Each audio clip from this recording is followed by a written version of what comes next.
Welcome to another episode of Money Majlis, where conversations go behind the balance sheets to understand the business models, leadership journeys, and macro trends shaping our region and the world. Today's topic is one that listeners experience every time they cross a border or deal with a consulate, but probably never think about as an industry in its own right: outsourced visa and citizen services. As governments look to improve security, speed, and customer experience, a growing share of the work is shifting to specialized players who can bring scale, technology, and operational discipline to what used to be a purely bureaucratic process. Visa outsourcing has quietly become one of the most critical pipes of global mobility, and VFS Global today sits right at the heart of that system, handling hundreds of millions of applications on behalf of governments around the world. In this episode, we will explore how technology, geopolitics, and public-private partnerships are reshaping outsourcing, with a particular focus on the Middle East and the UAE's ambition to be the region's visa and services hub. Our guest today, Zubin Karkaria, has built the global category leader in this space from an idea in 2001 into a platform that today works with 70 governments, runs 4,000 application centers in over 150 countries, and has processed over 500 million applications. That's right, over 500 million applications worldwide since 2001. Headquartered between Zurich and Dubai, the company has become a strategic partner to governments, airlines, and cities, with a particularly strong footprint in India, the GCC, and the wider Middle East. Our discussion will zoom out to the big picture of outsourcing and tech, zoom in to how VFS Global operates and is valued by global private equity, and then spend time on the founder's own entrepreneurial journey and leadership philosophy. But let me start with a message from my sponsors.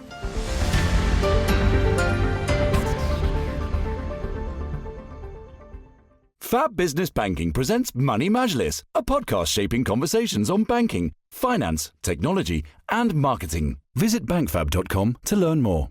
Money Majlis is brought to you by Saxo Bank, the trusted European bank helping you make better investment decisions. Money Majlis is brought to you by Network International, the leading digital payments technology company in the Middle East and Africa. Money Majlis is proudly supported by AquaNow, the premier crypto-as-a-service provider, now building in partnership with the top financial institutions in the Middle East. Discover more at aquanow.com. Money Majlis is brought to you by E&, a global technology group. Money Majlis is proudly sponsored by WealthBricks Capital Partners Limited, the trusted, independent, and expert wealth management firm.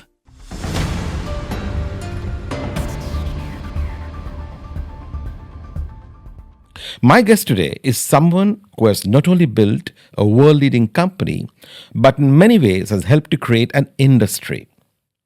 Zubin Karkaria is the founder and chief executive officer of VFS Global, the world's largest visa outsourcing and technology services specialist for governments and diplomatic missions.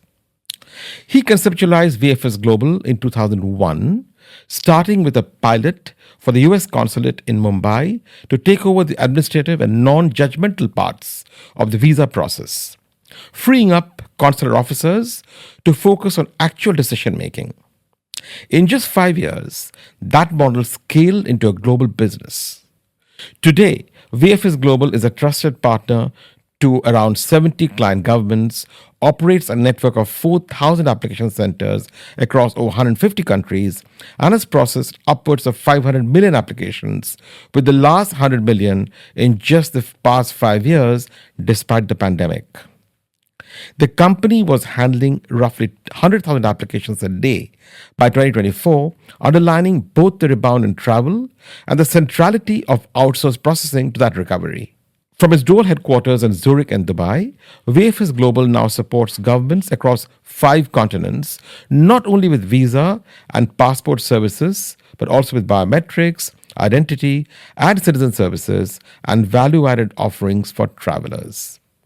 Before focusing full-time on VFS Global, Zubin spent over 2 decades with the Kuoni Group, eventually becoming the first Asian to be appointed global CEO of the Switzerland-headquartered Kuoni Group in 2015. He has more than 30 years of experience across travel, tourism, and cross-border mobility, and has been recognized widely as an Indian origin entrepreneur who has built a truly global business from an idea that started in Mumbai and is now led from Dubai and Zurich. Zubin Karkaria, welcome to Money Majlis. Let me start by asking you, you travel the world, difficult to get you in Dubai anytime. Tell us, how many visas do you actually have on your passport? Thank you, Suvo, and thank you very much for having me on your show. It's an honor and a pleasure. And it's also good to see you after a long time. Yes, of course. Yeah. So it's a difficult question. Just to tell you, I've been in this, as you said, I've been in this industry, part of Kuoni, headquartered in Switzerland for the last 3 decades. I've been in India, in South Asia.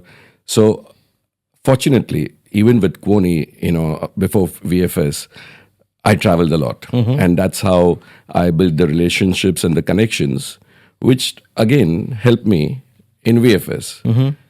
And I traveled 3 weeks, almost a month. Mm. And as you know, we are spread across 150 countries. And I try and visit my teams. I think, as people for me are the most important aspect of our organization, and one that does not show on the balance sheet, since we are talking off the balance sheet. Correct. So people, culture is very important to the organization. So management, by walking around, is an important fundamental part of our business. By flying around for you. Yeah, by flying around. Yeah. Yeah, of course. And if you ask me, visas, I have lost count. Mm-hmm. But I travel a lot. And luckily for me, I have long-term visas. So there are, I just have to keep on getting new passports because of the stamps in and out when you go into countries. Before I jump into the serious questioning, Zubin, how often do you get called by your friends and family asking for visas in a hurry? I wouldn't say friends, family so much. But friends, for sure. But friends and business associates. Yeah.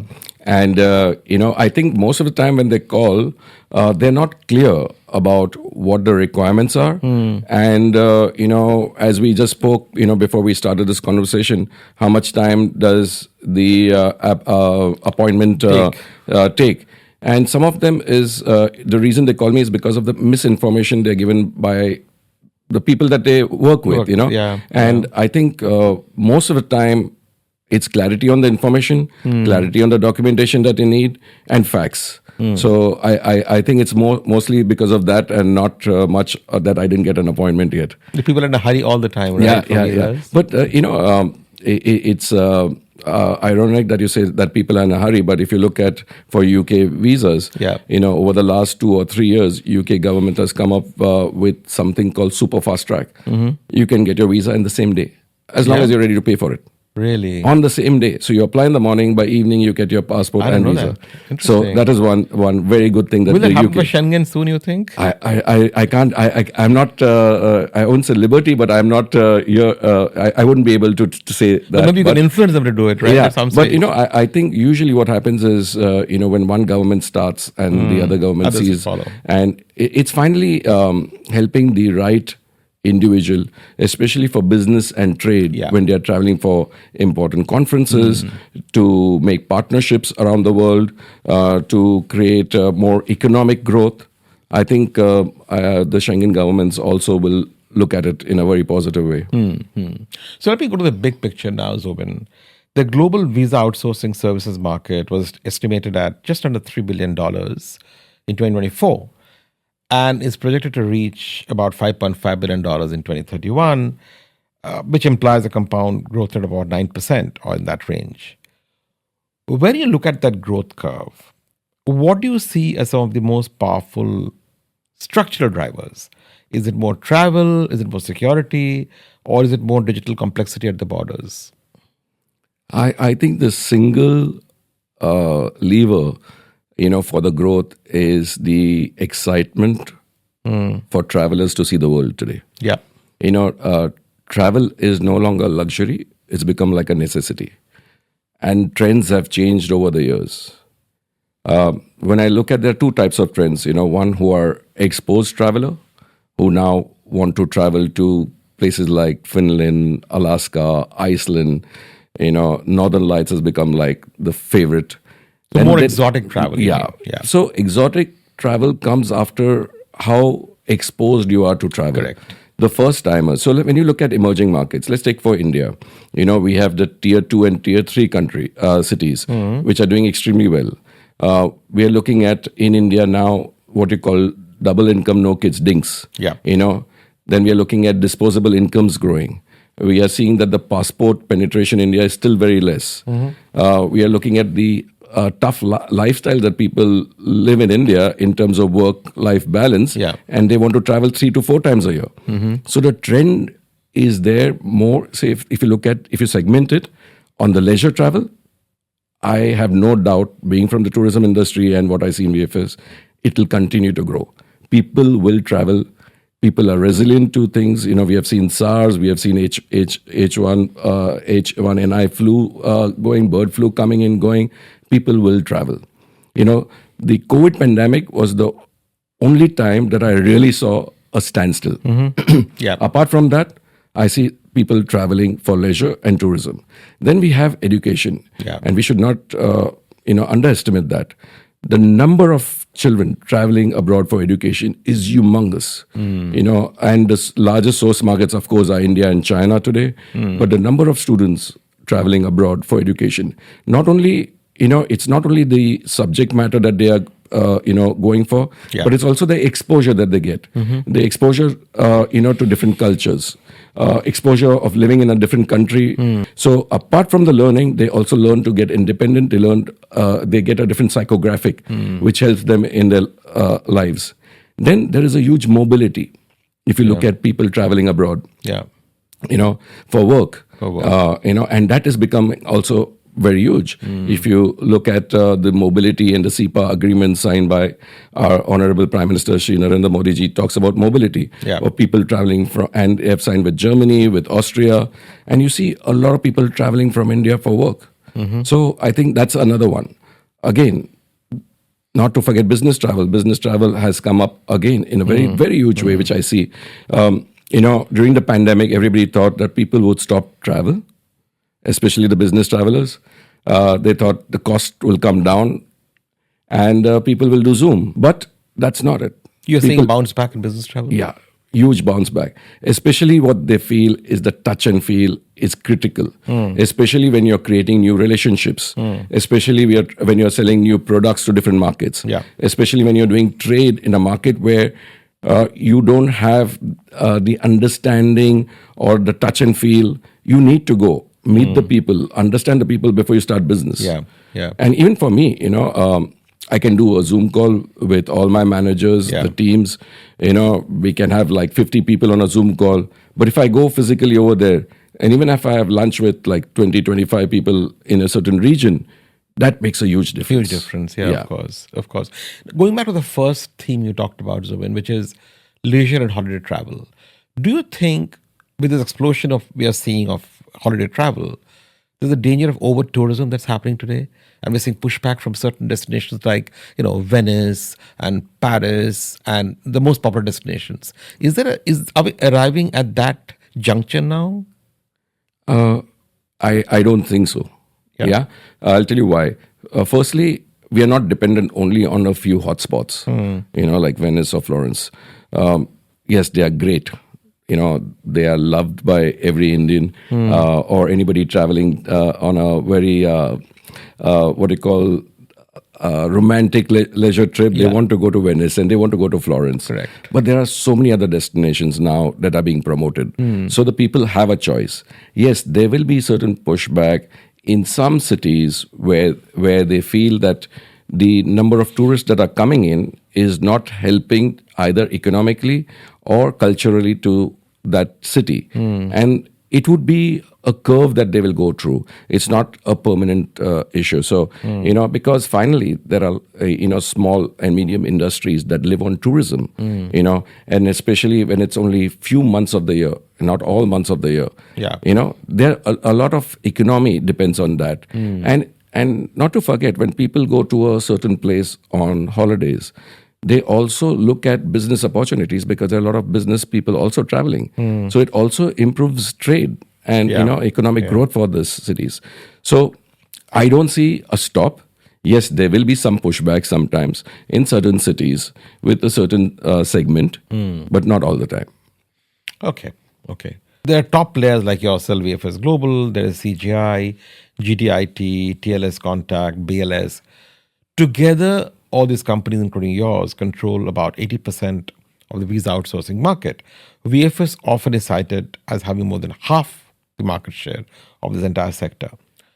How do you think about market concentration and responsibility when one company like VFS becomes the default gateway to consulates for millions of travelers? So it's a good question. What I would like to start by is VFS was the pioneers who created the industry. Yeah. We created the industry along with the systems, processes, and security of the governments, and we created the process together. Yeah. So whether it's the technology, whether it's the process, whether it's the what you call IT security part, or whether it is the technology, we created with the governments from the beginning. This is a high secure business. It is just not outsourcing. It is like taking data, biometrics, sometimes facial, and doing a whole lot of things for the government. The government has to be sure, 100% sure, whether the organization that they are outsourcing to is somebody that they can rely on, because it cannot even have a 1% doubt that there could be a disruption in the visa processing. So they need an organization, very important, who has the credibility and the trust. This is key. We have created, over the years, this credibility and trust, which is a big moat for us. Being a highly secure business, they want a company which has got a pedigree. We'll talk about the pedigree of VFS. They want a company that can live through a pandemic. Imagine having 4,000 visa application centers, 15,000 people around the world, going through a total stop in travel during the pandemic, and to survive that, and to restart immediately as the governments wanted to. If we didn't have the wherewithal and the right ownership structure and the right financial resources to support that. Tell us a bit more about that time. How did you manage that transition, Zubin? So, again, to reiterate, it's a high secure, very serious business. And you can go and tell a government, and as you know, that every tender goes through 12 to 18 months of a serious, what you call vetting process, technical qualification, credentials, reach, regulatory, compliance, governance, data security.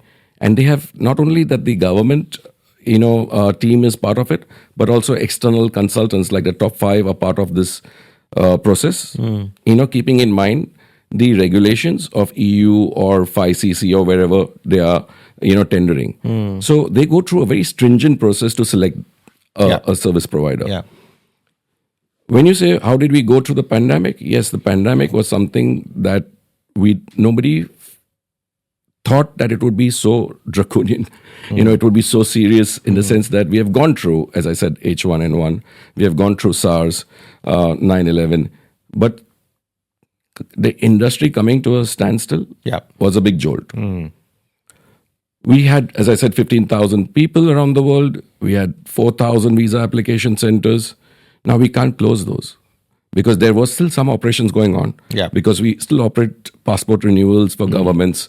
We still do attestation. We still do some verification. So there was still some work going on. So we could not close visa application centers. So we had to keep our heads above the water. What we spent a lot of time at that time was upskilling our teams. Technologies. We spent a lot of time on technology. We did a lot of courses for our team members around the world, through Zoom, basically on development. So it was, and apart from just doing courses on development, which is directly connected to VFS, we also did courses on mental health, cooking, psychology, stuff like that. So we kept the teams engaged. Amazing. Now we could only do that because we had shareholders like Blackstone, at that time the Coney Foundation, which supported us with the resources that we required to keep our heads above the water, to pay the rents, to pay the salaries, and everybody knew that it would come back, travel will come back. It's not going to, stop forever. But it was just how much time do we needed to sustain. And we went through a learning exercise, no doubt. It was very difficult because we had to really, tailor, cut, reduce cost, save almost around $200 million, from our physical cost, that is OPEX and CAPEX. But when we launched again in 2024, I think, 2024, I think we could launch in, say, 30 days. Immediately, all the visa centers, all the training, because we continuously kept on training people, upskilling people, keeping them engaged, because mental health at that time was very critical. Yeah. Did some of your competitors fold up during that time? They reduced the size of the organizations, I think. But, there are 50 to what you call vendors or suppliers today. 50 plus. So I wouldn't have a count of all. I keep them in my eye line, but I don't very much worry about them. Of course, if you're 50% plus shares, when you don't have to worry about the smaller players. Not because of that, because, being a pioneer, I always believe, to keep the competitors in your eye line, but to focus on the strategy that you have formed, because, we have to innovate, we have to go ahead. We don't want to get caught up in administrative, formalities. Now, you process more than 100,000 applications a day. In that volume, what is more important? Is it the human operations? Is it the technology that you run? What is, between the two, if you had to give a choice, what is more important? It's a lot more than that, So when we do over 100,000 across 160 countries, in different geographies, different environments, firstly, people. People are most important. And we spend a lot of time, looking after how we hire, how we train, and do we have the right people with the right psychographic. For us, I think we would be one of the few countries in the world which has a chief culture officer, which focuses on what type of people do we need and what is our values. And integrity is one of the most important things that we see when we hire people. The rest, everything we can teach.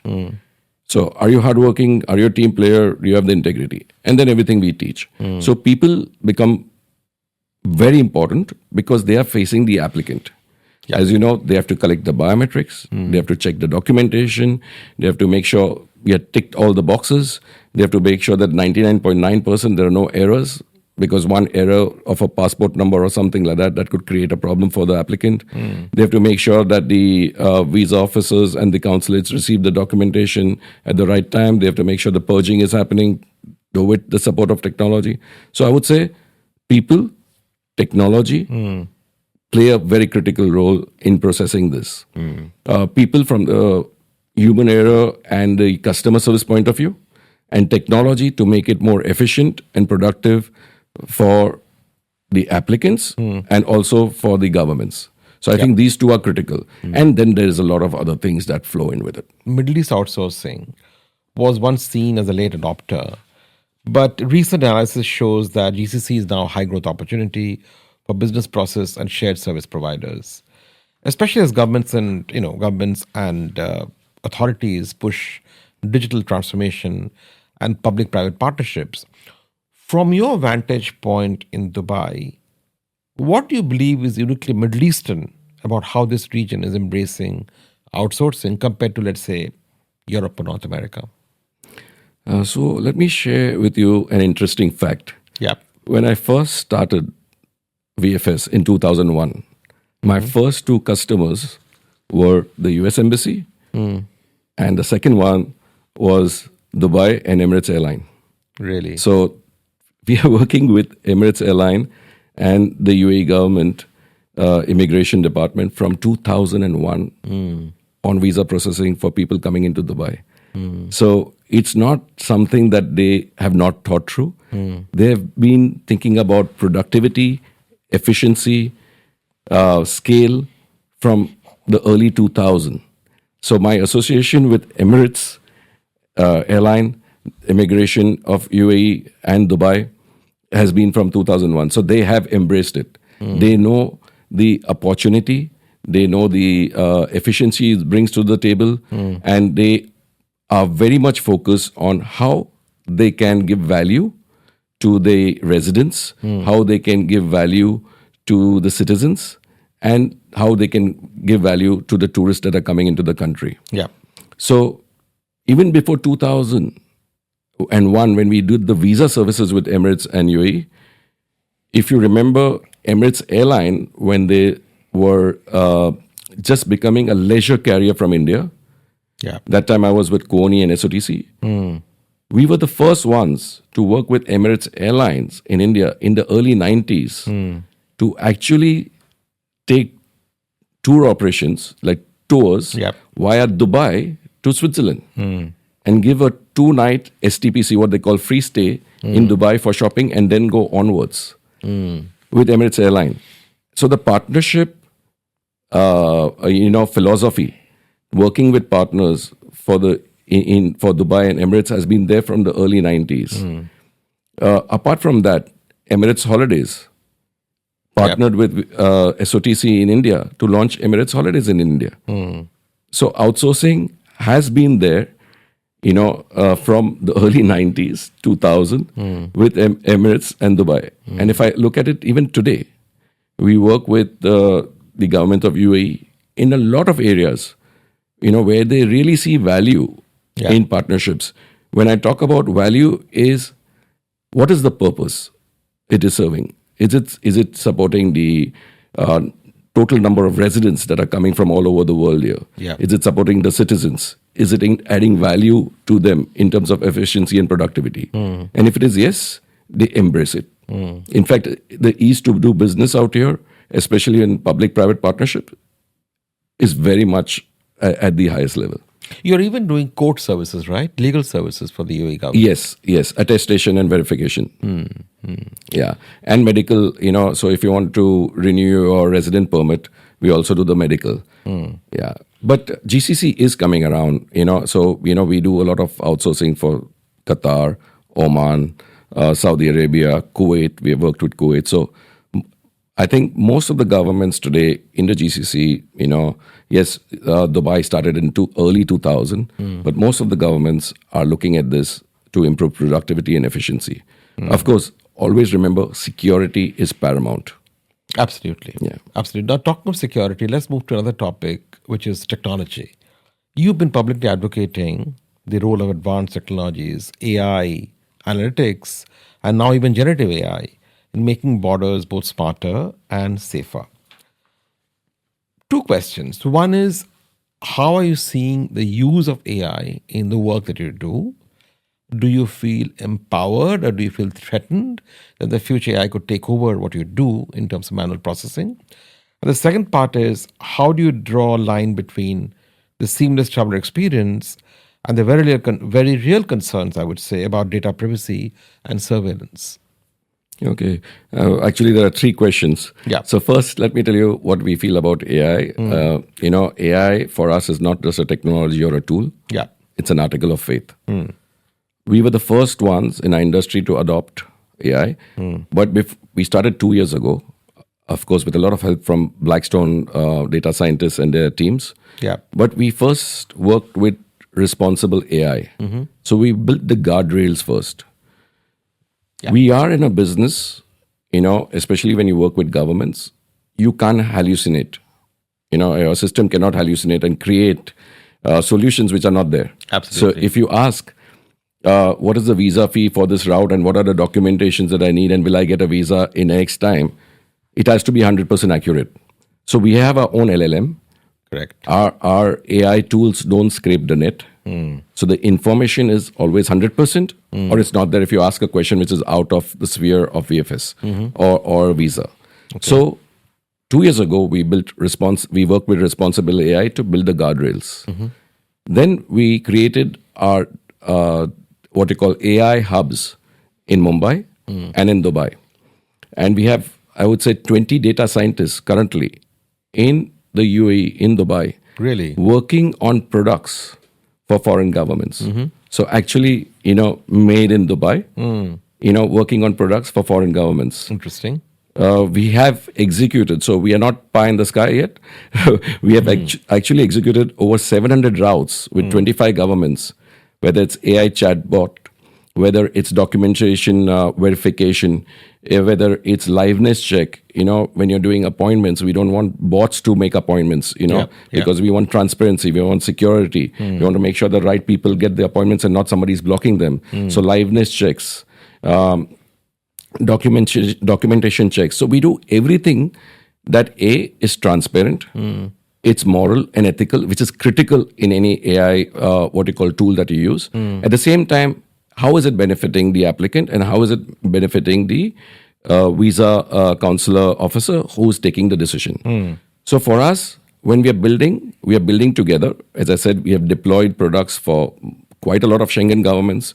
We are working with the Austrian government on a new product. We have deployed 700 routes, but all the AI products that we have deployed, are very critical on two things. They're ethical, they're moral, and within the guardrails, and no hallucination. Now, when we go to the next question about what does it actually do in terms of, responsibility, everything that the AI tool does is administrative, which just gives a view to the visa officer. It never goes into the other side of decision making. Okay. The decision making is the sole sovereign right of the government that we work with and their visa officers. So the AI tool does not do that part. So, but it verifies. If you give a bank statement, which is like 25 pages or 30 pages from anywhere in the world, at least the AI tool will tell you where are the anomalies, whether the bank statement is a fraud or not a fraud. It'll give you all those details because that helps to make the right judgment for a visa officer. In terms of data security, we have very strong what we call GDPR and data protection laws that we follow. But the good thing about it is, I don't know, and it's a good thing to inform everybody, all our 4,000 visa application centers and all the terminals in the front line are dumb terminals. There's no data saved. Most of the time, the data goes online, real time to the local embassy or to the sovereign government where they have asked us to go. And then we have a strict purging policy where the name and the contact details of the person, just the name and the contact detail where the passport has to be written, is purged every time the passport is returned. So we don't keep any data. So the millions of applications that pass through us a day, most of them are online real time. So even if I take your biometrics and if I made a mistake, I would have to call you back. Because you don't have it. Because I don't have it. Because it's pushed online real time. We even have, just since we are talking about biometrics, we even have secured biometrics now, which is mobile. That means you don't have to come to the visa application center to process your visa. We come to your office or home. We have VAID, what we call visa at your doorstep, and we could do it at home. I've used that. Very efficient service, I must say. But Zubin, there's a downside to this from a customer perspective. While you're doing what is required from a GDPR perspective and data security, if I'm applying today for UK and applying again 2 weeks from now for, let's say, South Africa, and then 3 weeks from now for Schengen, and then 5 weeks from for Australia, I have to fill up the same form 4 times, give my biometric 4 times, and answer the question about which countries have we traveled to in the last 5 years, again and again. Why can't there be a data secure on my side, which allows me to fill it one time and then submit that again and again? There are 2 reasons I would say, if I look at it in a broad perspective. One is every sovereign government has their own rules and regulations, regarding visas. it's not the same.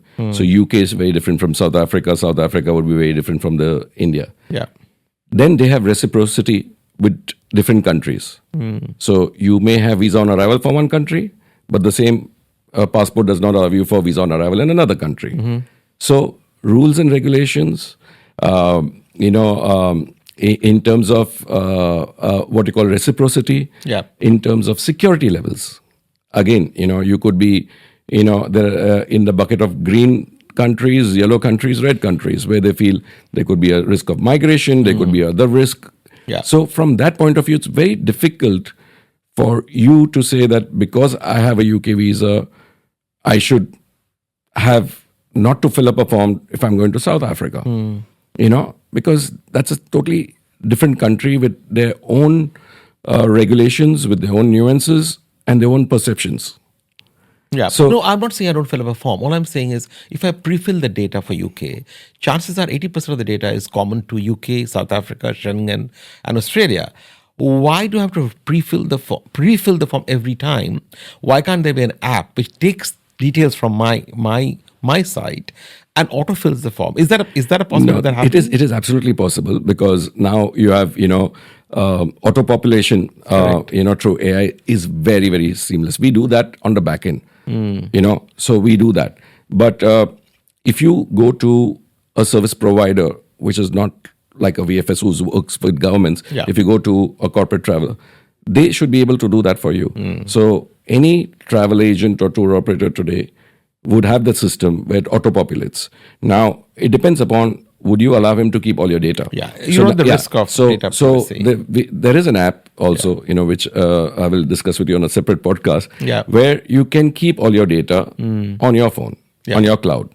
Okay, and only give a person authorization to use it when your travel agent is doing something new for you or applying for a new visa. Got it. So we have something called Docs Wallet. It's on blockchain, which we use for governments who want to verify certificates or graduation certificates or diplomas.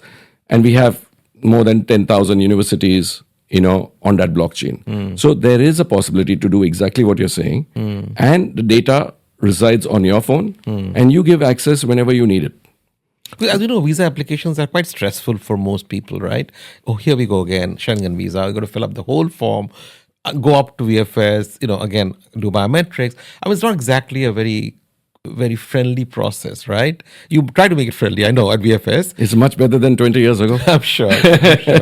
Where you had a limited time and a limited place to go to. Now at least you have, we even work on weekends if required, and you have visa at your doorstep. And, most of the governments that VFS works with also allows, form filling and support you in form filling. So, you can ask for that service also, and they would do the end-to-end service for you, including the form filling. VFS does that as well? Yeah. Okay. So with some of the governments who have given us the permission, we do that also.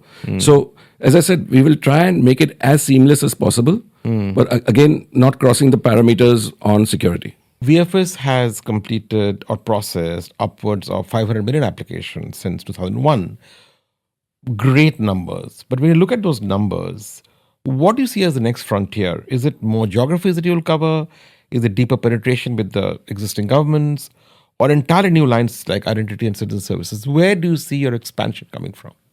Yeah, so, if you look at today, our main business is, of course, visas. And the advantage that we have over there is there's a huge runway ahead. Only 35% of the 130 million visas issued is outsourced. Oh, really? Yeah. Okay. So there's a huge runway ahead. So 2/3 are not outsourced yet. Okay. Yes. So there's a huge runway ahead of us in terms of that business. Apart from that, we, as you know, have been working on citizen services for a long time. But over the last 12 months, we have really, stepped up or done a leapfrog on that. We acquired a company called CIX in Brazil, which looks after a population of 170 million citizens and does around 25 million applicants every year on citizen services. That means passports, ration cards, driver's license, anything that you would go to a government services for. And we are taking CIX and then now taking that model, taking their technology, taking their what you call kiosk what you call self-utilization kiosks Yeah. to the world. So that's the other area. I would say the size of the market is between $4 and $5 billion. Citizen services. It's still very fragmented. It's exactly the same form when I started VFS. So I see a huge opportunity there again. So we are moving into that. Apart from that, we are doing medical services for people who are going to work abroad. We are doing the medical services, for governments like Qatar, Oman, UAE. Because a lot of people who travel abroad for work, especially the blue collar, they have to go to the country, where they're going to work and do the medical test. Yeah. So we're doing a lot of medical services. The other part is, as you said, attestation of documents. Yeah. That's a big business again. Yeah. So apart from visas, apart from citizen services, which are huge business, there's medical attestation, and very important, which I should not forget, is passport. Only a few countries in the world have outsourced passports, like India, UK, for passport renewal for expats living in the country abroad. Yeah. And that is a huge business again itself. It goes in millions because millions of people live abroad, and they need to renew their passports. Keeping all this in mind, we still have another area where we support trade and tourism. So we work with almost 19 governments on supporting tourism and trade. Yeah.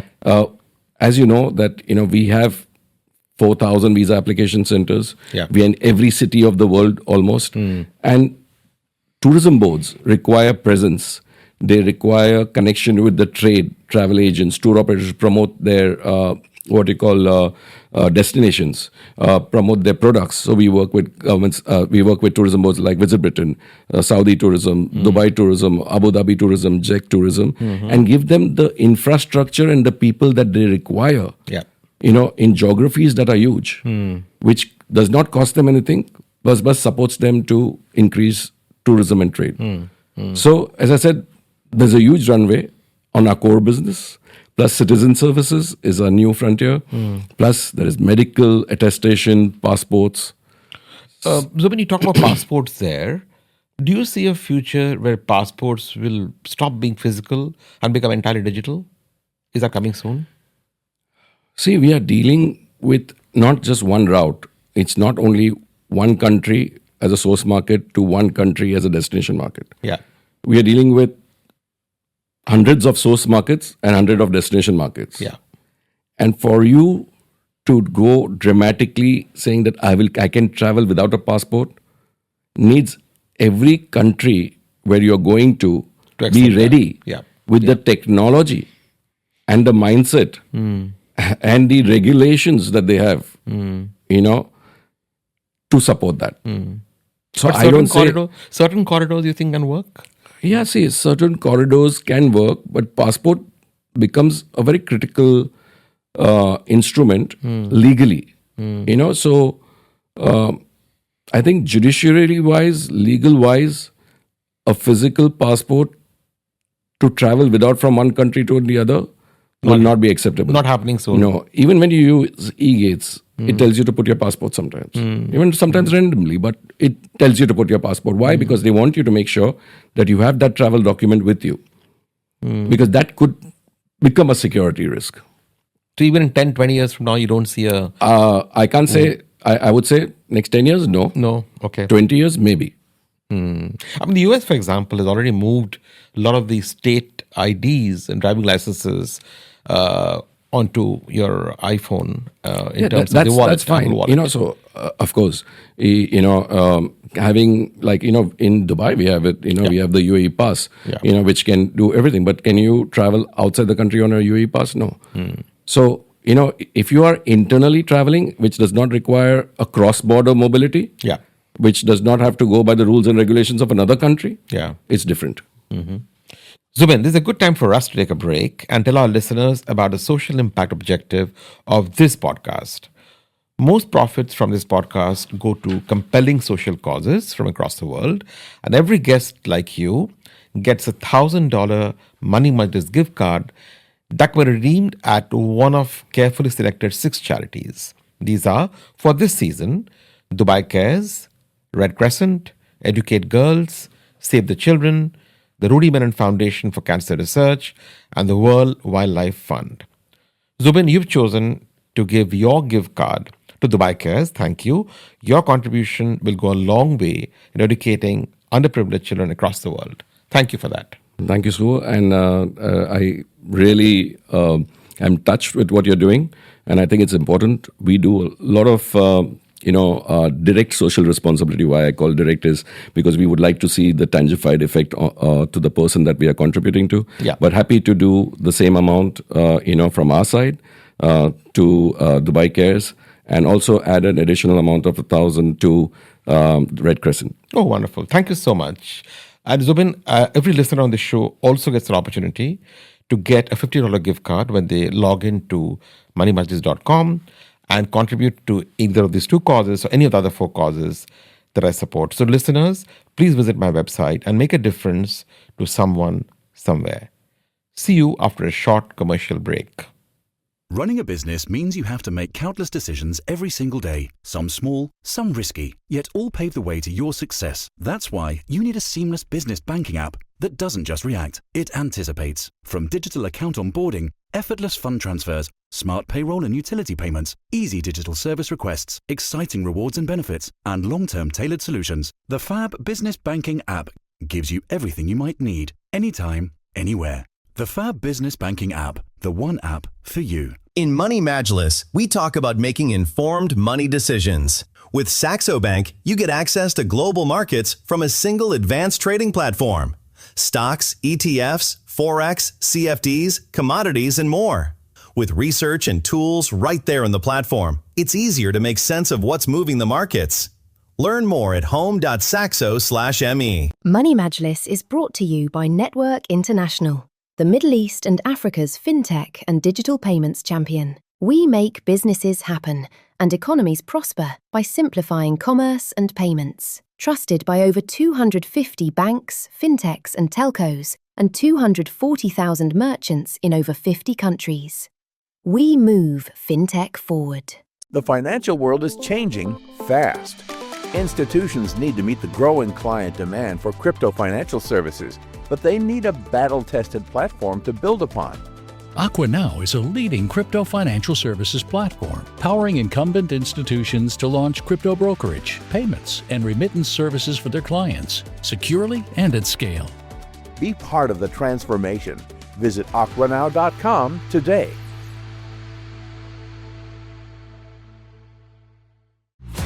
The end touches your life in more ways than you can imagine. You want more tech, more speed, more convenience, more entertainment, more business solutions. EAN gives you all that and so much more. EAN. Go for more. Your wealth deserves an approach built for tomorrow. Welcome to WealthBricks Capital Partners Limited, where wealth is structured, preserved, and grown through trust. Our approach is holistic and covers private wealth, asset management, and corporate finance. Your wealth deserves more than legacy. It deserves foresight, clarity, and confidence. WealthBricks Capital Partners Limited, an independent and expert wealth management firm, regulated by the DFSA. Welcome back. We are talking today to Zubin Karkaria, the dynamic founder and CEO of VFS Global. Zubin, there was an announcement that Blackstone, Equity, and Coney and the Hogan-Tobler Foundation agreed in 2021 for Blackstone to acquire a majority stake in VFS Global. Tell us, how has the shareholder structure shaped your strategic freedom for long-term investments versus the short-term expectations that often come from private equity ownership? Yeah, thanks. So, yes, we were listed in the Swiss Stock Exchange till 2015. Yeah. And I was the CEO of Coney globally, based out of Zurich.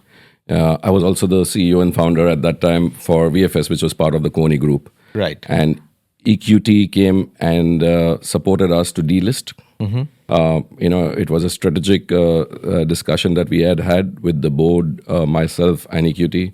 And the idea was to focus on the segment, that is VFS, which had the largest market share and which had a huge growth opportunity. Mm-hmm. And to go out of the travel business, mm-hmm. which we had in Coney, the airline business, the hotel business, the tour operating business, and then only focus on VFS. Blackstone came in 2022, right in the middle of the pandemic. Yeah. And when they came in 2022, that just reminds us that Blackstone as a private equity was just not looking at the commercial, but really believed in the business and really believed in the management team. Yeah. Amit Dixit, who is the head for Blackstone Asia Pac, based out of Mumbai, I know him for a long time. And he explained me the reason that they were looking at investing in VFS and how they could build a business with us. So somebody who is coming when our EBITDA was almost zero, Yeah. And talking about building the business with us and ready to pay the high value to equity, I just felt that, this was the right partner to have, not only during the pandemic, but, for the growth trajectory of our business. Or if you ask me, does it hamper or constrain us? No. Blackstone's philosophy has always been to build businesses together. Yeah. So they have supported us over the years in acquisitions, over 300 to 400 million of acquisitions in the last 2 years. They have supported us on the governance structure. They have supported us with industrial specialists on our board. They have supported us on the AI. I think the New York team, Mark Scotts and everybody really supported us at the beginning to be in the forefront and right, on the edge. Cutting edge of technology. So I think we have had immense support, and I don't see any constraint because, for them, their goal and my goal is the same, to create shareholder value. And that's what we are doing. At the same time, making sure that we have a moral and ethical obligation to the applicants and to the customers that we work with. Yeah. Zubin, in other interviews, you've spoken about IPO readiness and long-term growth. Without revealing anything that is not public, how do you think about the trade-off between staying in private equity ownership like you are now versus eventually listing VFS Global, especially in an era where exchanges like both Dubai and Riyadh are actively courting regional and global champions? Is that in the cards sometime soon? We don't stop thinking about it because, it is very important for an organization to keep the eyes and ears on the ground and to discuss different opportunities with our shareholders. But I would answer the question in a different way. What I would say is my focus has always been, on the core purpose of the organization. The core purpose of the organization is to see how we can deliver value, commercial value, at the same time, be moral and ethical and grow the organization for the shareholders and the stakeholders. So the reason that we have been successful, consistently growing the organization, creating value, is because my focus has always been on the organization and on the business and growing the business. It's not been on, am I dressing up the bride to give it to go to another private equity or for an IPO, because then the thought process and your what you call steps that you're taking change. So because we are very focused on growth of the organization, whether it's a public or a private ownership in the future, I would see our client governments, for them, it won't make a difference. For them and all the shareholders and the stakeholders, it's always, is the business growing, and it is growing ethically and morally? Is it providing value? Is it helping trade? Is it helping economies? It is helping mobility. So I look at it from a big picture.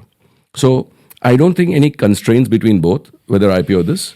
But finally, I leave that's work and the time that it is taken to the shareholders like Blackstone, Temasek, and the foundation to decide. Okay, good.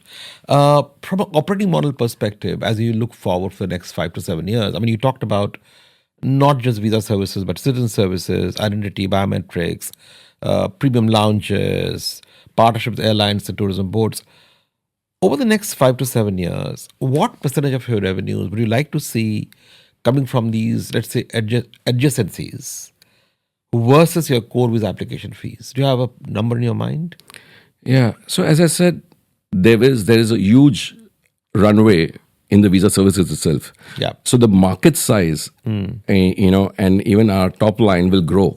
Yeah. And today, if you are like looking at 80-20, 80% on the core visa business and 20% on the other business like citizen services, I would say in the future it could be like 80-40. 60-40. Okay. Yeah. So I would look at it that way, but the overall size of the organization will be much bigger. So it won't be from the same pie, 60-40. It'll be a larger pie, but it'll be 60-40. Zubin, you recently crossed 500 million applications since you started. You're now embedding AI hubs in cities like Mumbai, Dubai, and I believe an upcoming one in Berlin to drive innovation. So two questions. One is how much you're investing in AI in terms of the future, and what are one or two concrete AI-driven use cases that you're seeing improving both customer service and your own efficiency? So, yes, technology is critical to our business. Technology is critical from two reasons. One is to reduce human error, and also increase efficiency. And also, part two is the security levels. So when you reduce human intervention, you also support the security of the process. Yeah. We spend over $100 million every year on technology. Okay. And also a lot of money goes towards AI and developing future-ready, efficient products for governments, so that they can also show efficiency in their systems. As I said, we are part of Responsible AI. We also have been honored to get the Dubai AI seal, from the UAE government saying, yes, you are, doing what you are promising ethically and morally on the AI front.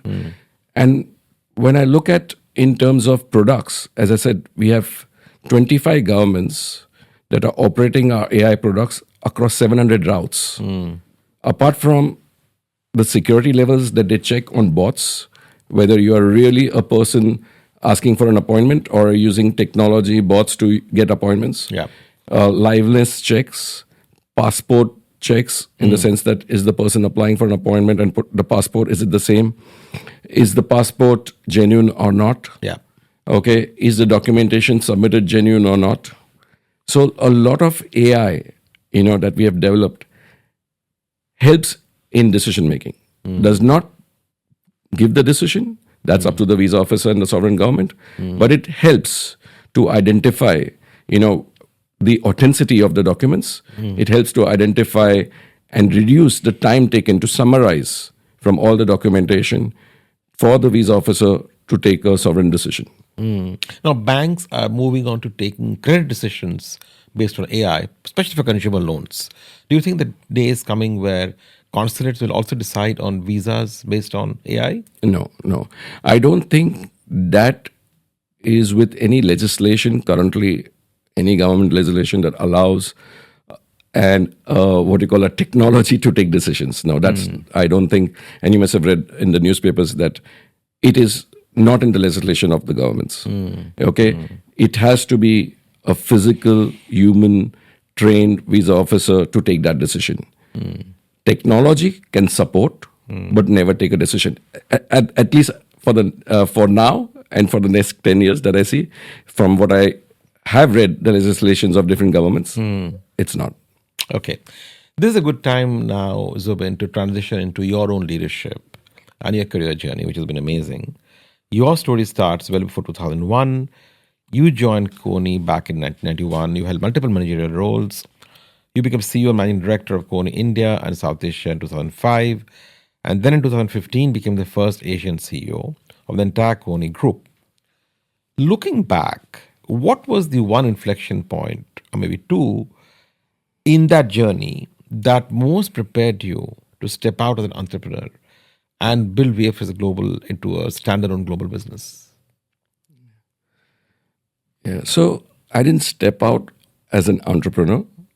I always had that, entrepreneurial skill. Or zeal. Yeah, zeal, or to create something, but create something with a purpose, a clear purpose, which adds value And that value should be added at the time when the market needs it. So just to give you an example, I think over 25 years ago, 30 years ago, we started something called FNPL in the travel business, fly now, pay later. But that time, the mindset was, how can you take a loan to go on a holiday?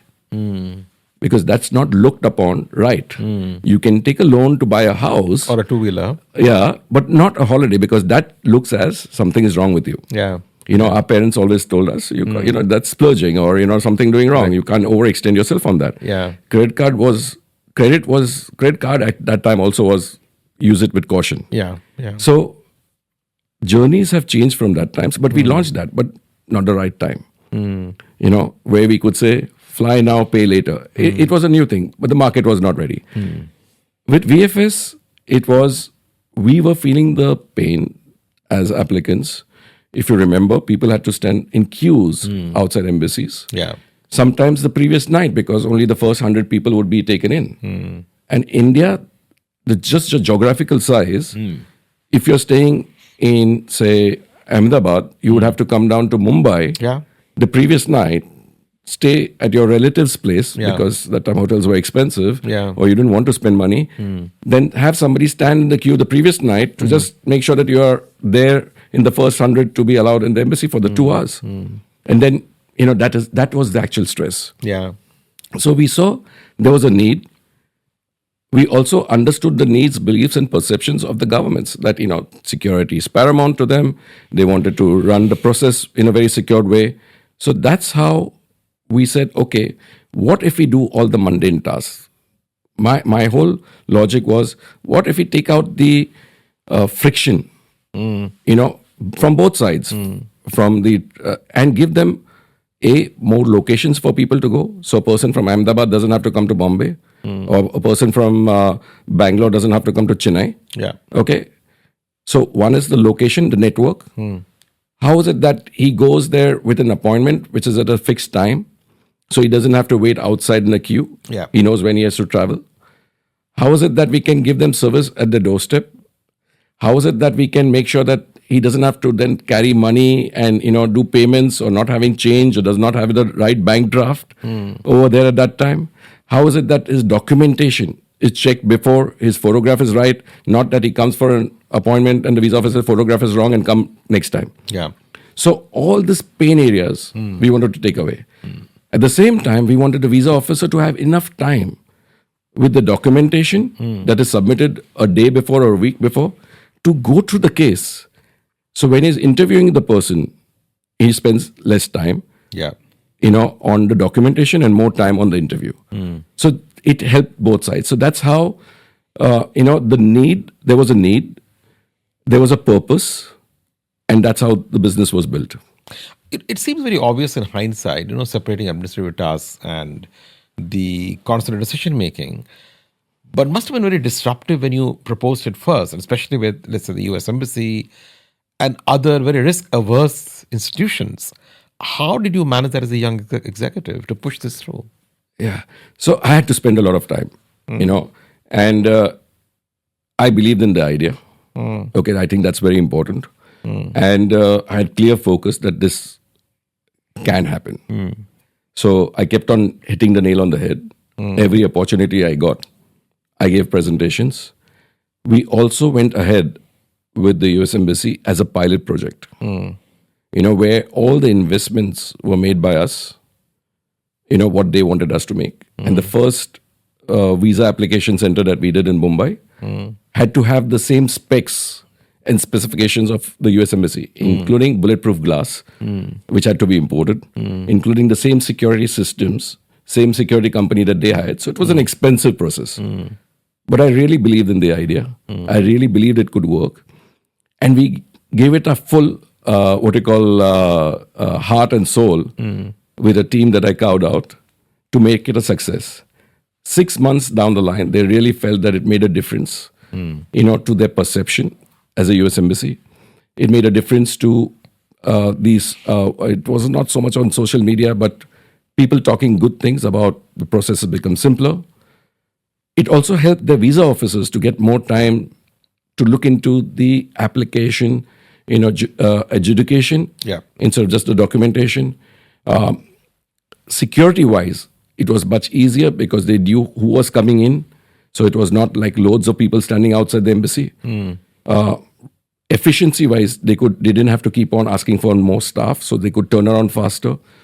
So the 6 months was really a learning curve for both of us, the US government and us. Like a pilot. Yeah, like a pilot. And the next 6 months, they extended the pilot. And after that, they just wanted to expand fast. So the US was the first. What was the second country that went? The UAE. UAE. Yeah. The Department of Immigration and Emirates Airline, where we started that everybody who's traveling on Emirates Airline, if they needed a visa, they would go to something called Dubai Visa Processing Center. Correct. And that was the EU, basically. Yeah.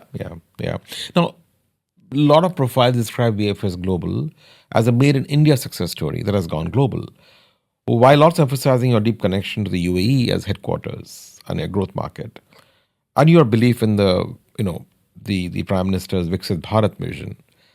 How have India and UAE respectively shaped your thinking about entrepreneurship, about risk taking, and about public-private collaboration? It's a very interesting question. I would start with saying today the relationship between India and UAE, it's the best that I've seen. And it's not only built on commercials, but it's built on mutual trust and respect between the leadership out here and our Prime Minister Shri Narendra Modi ji.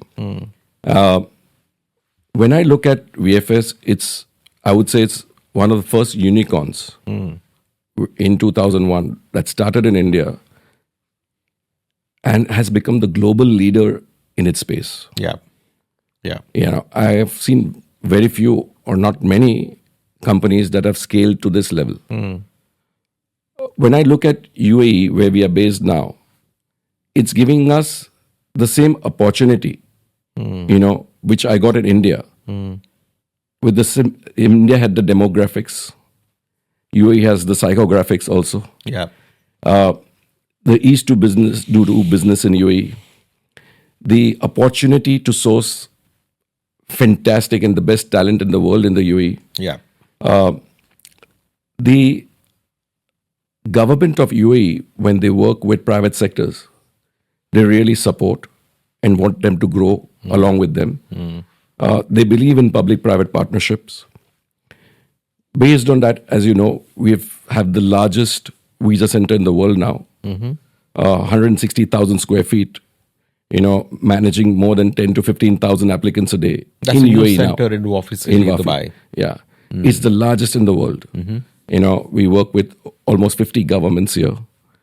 And I just see that our India growth story, which helped us to build to a certain level, UAE has helped VFS to go to the next level. So both, I think we are very well placed because we are just 2.5 hours away from India. 35% of our workforce is still Indian.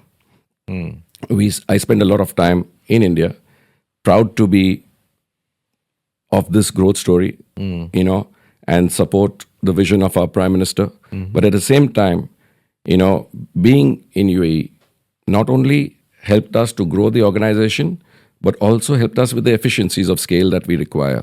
If you're operating across 160 countries around the world, you need to be in a place where connectivity, time zones, if you look at, if I have to fly anywhere between Emirates Airline, fly Dubai, Etihad, I could be there in a few hours. And I can come back on the same day or the next day. So that opportunity is provided. What is the vision of the leadership out here is to make things easier, friendlier, more efficient, more productive for the citizens and residents of the country. This is where we can support them in. When we are looking at, as you said, in your previous question, the opportunity out here in terms of shareholders or, future investors is also huge.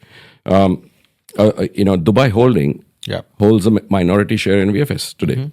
Okay, when you talk about IPO, a very interesting opportunity is coming in because we were always listed in the SIX stock exchange in Switzerland. SIX is having what you call partnership with DFM in Dubai, and they're having a fungibility thing where you could trade on both the stock exchanges at the same time, without having any regulatory issues. So that also is a big advantage for us and an opportunity that we always, keep in mind. So being in Dubai, born in India, I think it's a good fit. Amazing. Absolutely. Zubin, you talked earlier about your technology investment, $100 million a year into tech, including AI.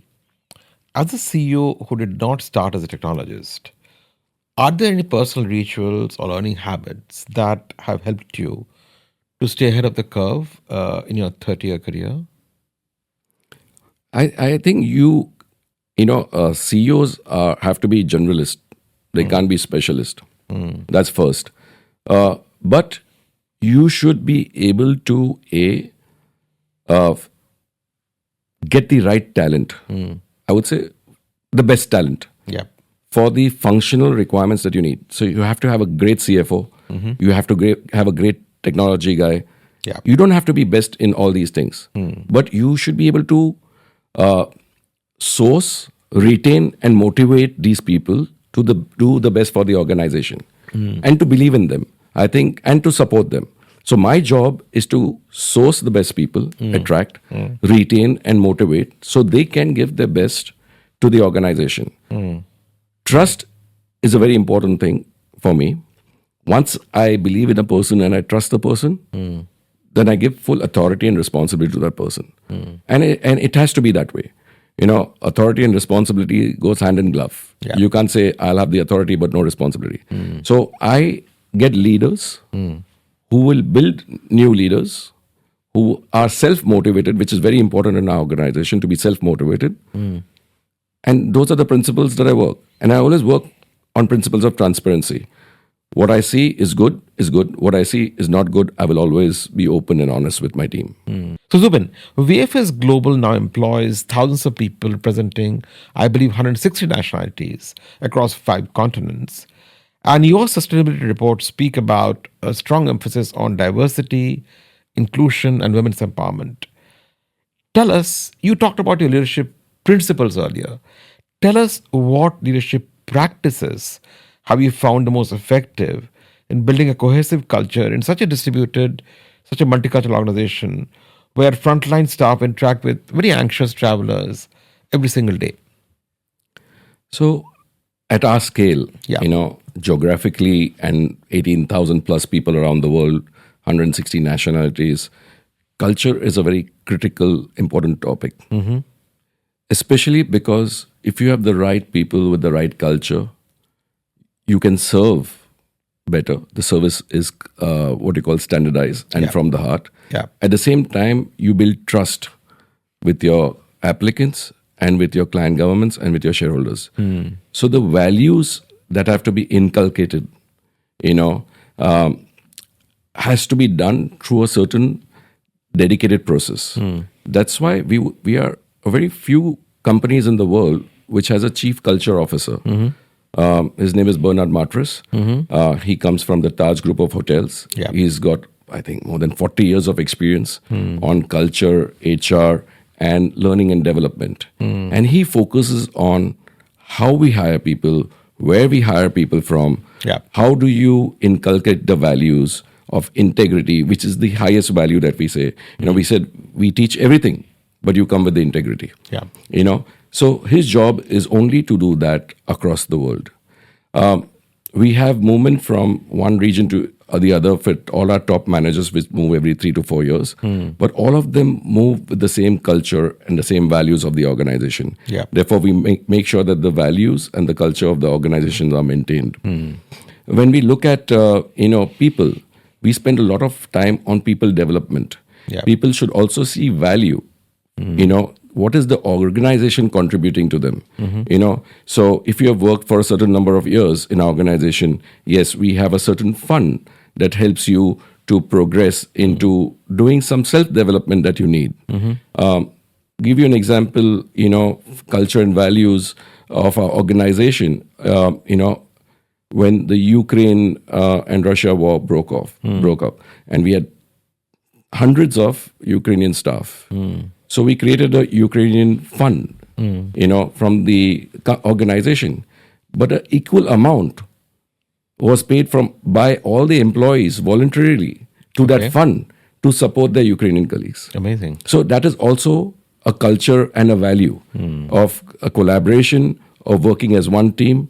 And also most important is when you're doing something, are you, ethical? Are you moral? And are you adding value? Is there a purpose to what you're doing? So I think we are very focused on the type of people that we hire. How do we train them? And how do we make sure that we remain true to the cause and the purpose of the organization? How wonderful. Very well said. So Zubin, we now come to the last part of my podcast and the most fun part, where I get to ask you some rapid fire questions. There are only 2 rules: that you don't overthink, you only get 5 seconds to react, and 30 seconds to answer questions, right? So this will be more about Zubin the person and less about Zubin the CEO and Zubin the founder. Let me start with a question that is linked to VFS, because you talk about VFS Global is all about making travel easier. What's your own favorite visa-friendly destination for a spontaneous long weekend from Dubai? Yeah, I would say top of the hat, Zanzibar or Sri Lanka. Sri Lanka, especially because great people, good food. Yeah. Zanzibar, great beaches, good wildlife. So, I haven't done the Sri Lanka one. I have to go to Zanzibar sometime. A fun fact from your profile that I read, Zubin, it's a really fun fact. As a young Parsi boy during the Muqtad period before the Parsi New Year, you sometimes served as a Dasturji, a Parsi priest. What's one lesson from that early experience that still influences you, how you handle your pressures as a CEO? Yeah, just for people who are listening, Muqtad means 10 days of prayers that you do for the people who have departed. Yeah. And I used to be praying for others, for their departed families or friends. Yeah. We used to go to the fire temple at 4:30 in the morning and pray till 10. So it's a great discipline for me. Yeah. And what it taught me is 2 things. One is to be calm. Be calm, reflect. And, as I said, we have 3 tenets: good thoughts, good words, good deeds. Wow. Just focus on those. That's what we've been taught as Zoroastrians, Parsis. And when you have good thoughts, good words, and good deeds, and if you use that in your daily, routine, you will seldom make a mistake. Very well said. Very well said. You process visas for tens of millions of trips.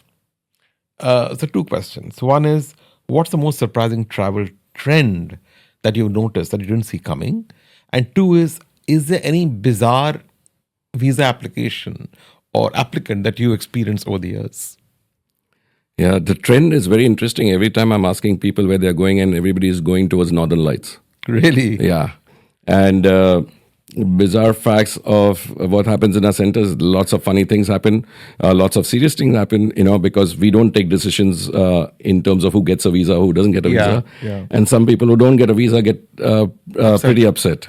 So we have had issues with, in some countries where people have got firearms outside our office because they were rejected a visa. Seriously? So we have to deal with all circumstances. My God. So, my God, okay.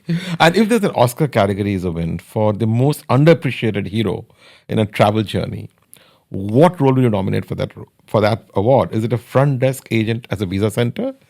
Is it airline check-in staff, or is it immigration officer? all of them. Really? All of them, and I would add one more, to tour manager who takes the tours, because they always say the tour manager can make or break a tour, but all these three people have to perform at all times. They have to smile at all times. The immigration officer, of course, he doesn't have to smile, but he has to do his duty in a very diligent way. So I would say all three of them, hats off to them. Interesting. You travel 3 weeks a month, you said. Which business destination or conference city is your guilty pleasure because you always tag on extra day to see the place to walk around? I like Singapore. Somehow I like Singapore because I like the rains. I miss the rains.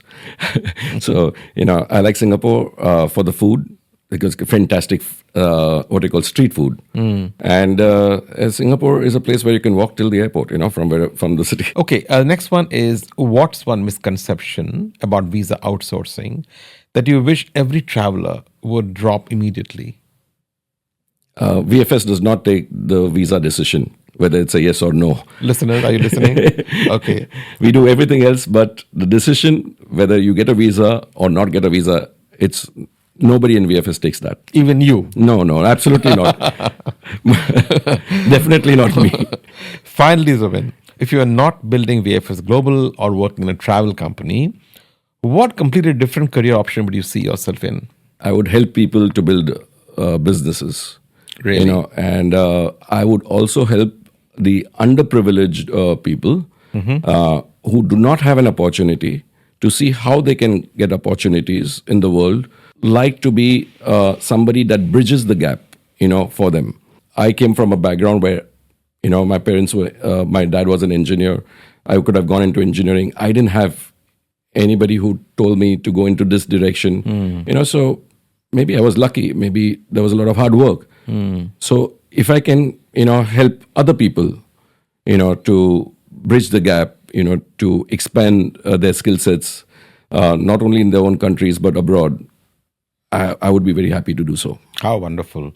Zubin, this has been a fascinating conversation, not just about visa outsourcing, but also about how an idea in Mumbai became a global industry and backed by some of the world's largest investors. To our listeners across the world, there's a good chance that your next visa application will at some point pass through a VFS Global Center, whether it's here in VFS City in Dubai and Abu Dhabi, or one of the more than 3,000 centers worldwide.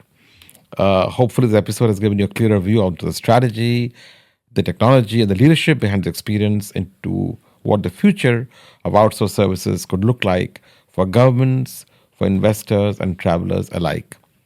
Zubin, thank you for joining Money Majlis. Any last comments from you? No, thank you so much. This was a very interesting conversation. And after a long time, I could have a heart-to-heart chat about these things and also inform, the applicants, about some nuances of VFS and, some more facts and figures. Yeah. But thank you very much again. Fab Business Banking presents Money Majlis, a podcast shaping conversations on banking, finance, technology, and marketing. Visit bankfab.com to learn more. Money Majlis is brought to you by Saxo Bank, the trusted European bank helping you make better investment decisions. Money Majlis is brought to you by Network International, the leading digital payments technology company in the Middle East and Africa. Money Majlis is proudly supported by Now, the premier crypto as a service provider, now building in partnership with the top financial institutions in the Middle East. Discover more at aquanow.com. Money Majlis is brought to you by E&, a global technology group. Money Majlis is proudly sponsored by WealthBricks Capital Partners Limited, the trusted, independent, and expert wealth management firm. Thank you very much. And to everyone listening, if you enjoyed this episode, please follow, rate, and share the show. And join me next time for another conversation at the intersection of money, policy, and leadership. Money Majlis is conceived and scripted by me, Suvo Sarkar. It's produced by Sabeen Achkar and distributed by Hani Mohammed, both at Podster. My giving partner is Ragini Sarkar at Good World. Till next time, Ma Salama. Stay well, travel well, and do good.